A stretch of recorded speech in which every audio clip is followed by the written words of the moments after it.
Nai whaele koa a Jesu I awa ni mau ti se ma. Koe haa no hinga whawhiwhia ia I a whaele o Jesu. Aki hano teu I hafu a kau mo senda. Nai o mai e kau tau si pi hafu a kau mo ki nau tolu e taimi na nau wo ai o sio ki a Jesu. Pe nau tuku ia he whale kai o manu ai e nai whaele ia a Jesu. Koe tari o ku ikai, o ku mooni o ku ikai. Koe whakamatala e toi tapu whikau aki mo e a whaele ia Jesu. Na ikai taku aki whahinga mea, ke teu I hafu a kau, pene taku koe a whaele ia o Jesu. Ka ia sele mai a vai o ngofulu, o pehe, ke kakai ke oua te nau teu I hafu a kau. Ia luke waheu a vesi uraki ke tolu, koe whikau a sisa kosto ke whai hatoi kakai. I Isleri pe moi noa te hemisfia, koe ahua nima o tisema koe vai wa anga maali e ia o whai ta momoko.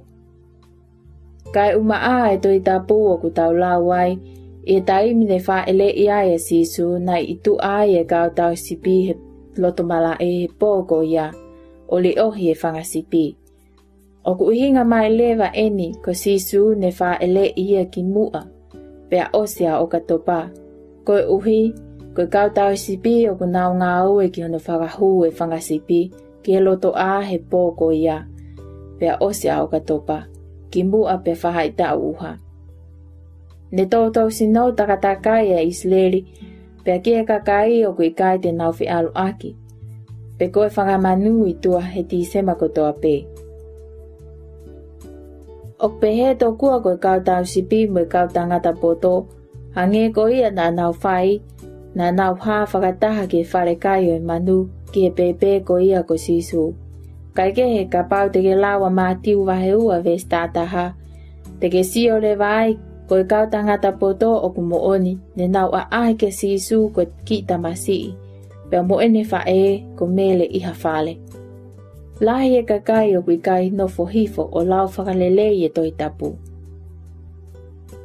Toko lahi e kakai o nau tau kawi koe kalistiane, kau ikai te nau ilo, ia sele mai a wahe o ngofulu ves tolu ki he wha. Ko wholofola e Jesu ke teki mou tolu ai whare o Isleri. Oua te mou tāfu ua I he ngai whaka ilonga o kuhaa I he langi. Ko uhipe, mou tāfu ua ai ngai pule anga. O pehe e o tua e whakamaua e kakai kua tae a kau me he wau. O kunau whakamau aki ai whao. Mo e haamala ke oua na ngau ngau e. Pea teu I aki a siliva mo I koula. O kuongo maheni eni kia te koe. Koe mea e taha o whehi ai e o tua. Koe hanga he kakai o tui fio e lotu kia te ia. Aki ha whahinga mea ia o kuhala pe tauhi ai toli. Whakataata a kieni e taimi ko ia. E kakai o Isleri na nau kamata, ke nau mo tāfu ua. Ke ngahi pule anga takatakai e tek nau tolu. O kulahi e ngai vesi e whakawa motu a. Ko whee o tua tene whakamaau e ni. Pea ne lea ke whetongi, he ko ene kakai ke whakaauha e lotu, kāka pe tau ai toli. Whakataata a kieni. Tau sio kia e kisoto vahe ua tolu, vesi ua whaa. E kisoto vahe tolu whaa vesi taha waki he taha fitu. No mipa vahe tolu vesi ni maua. Teu talo nome vahe whaa. Teu talo nome vahe fitu vesi ni maa ki he ono. Mo vesi wa ni maa ki he waono. Lahi e ngahi ai tori o ku ngāwe anga maheni aki. He ngahi pule anga tātakai koia o Isleri. Peha o me ngāwe aki hono whakakau mai e lotu ki la a. Koe anga maheni ke nofo ko ia I hinoa te hemisfia. Koe aho ua taha ko ia o tisema. O nau sio ai koe aho no taha ia he tau kotoa ka nau tolu. Koe la a ia o nau lotu ki ai o nau sio I pekai oua kua puria.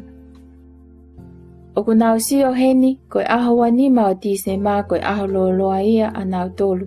Pea o nau pehe ai, ko nau o tua koe la a, ko toe whanau I mai. Ko ti sema wan hima o nau whawhiwhia I ai e whanau I whoo ko ia ho nau o tua koe la a.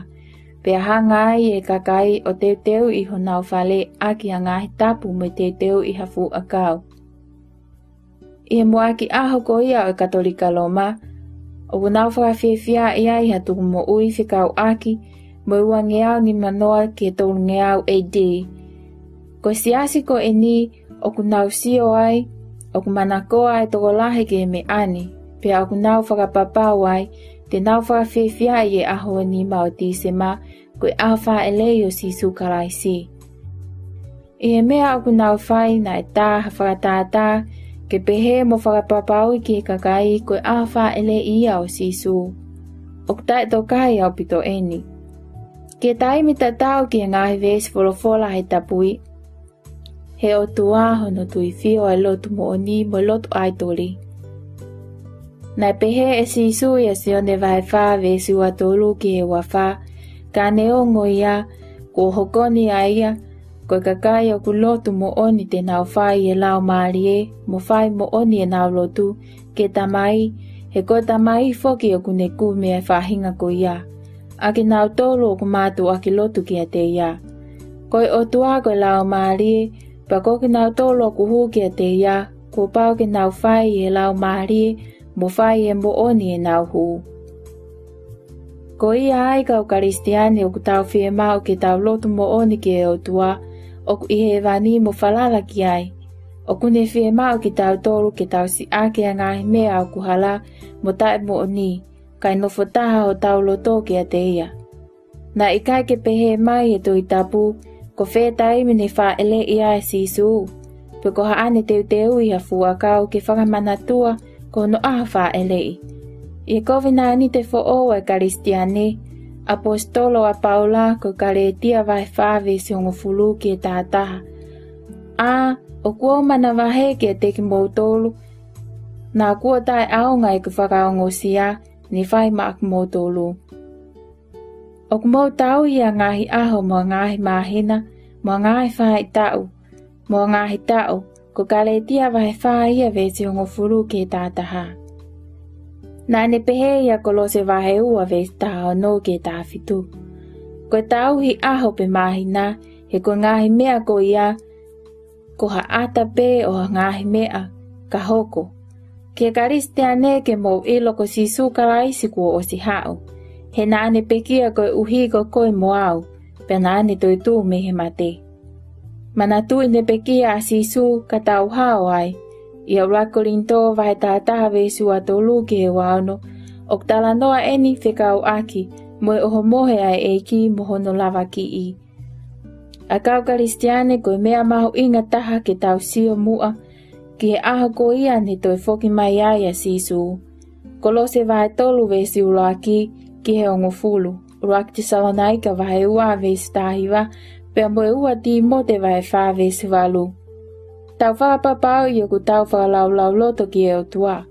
Pea hoko ki tau tau, moanga mao ni oni mo whaka o tua foki. Ua pita vai tolu ves tātaha. Ko ho o wawe ke puke ki e te volo, pe koe Filipe ko ho o wawe ke puke a totonu mo oni, mo ho Filipe ia a au. Fili kia sisu ko ia pe ho tau whakahau fi, ka ko tau whakamo ui.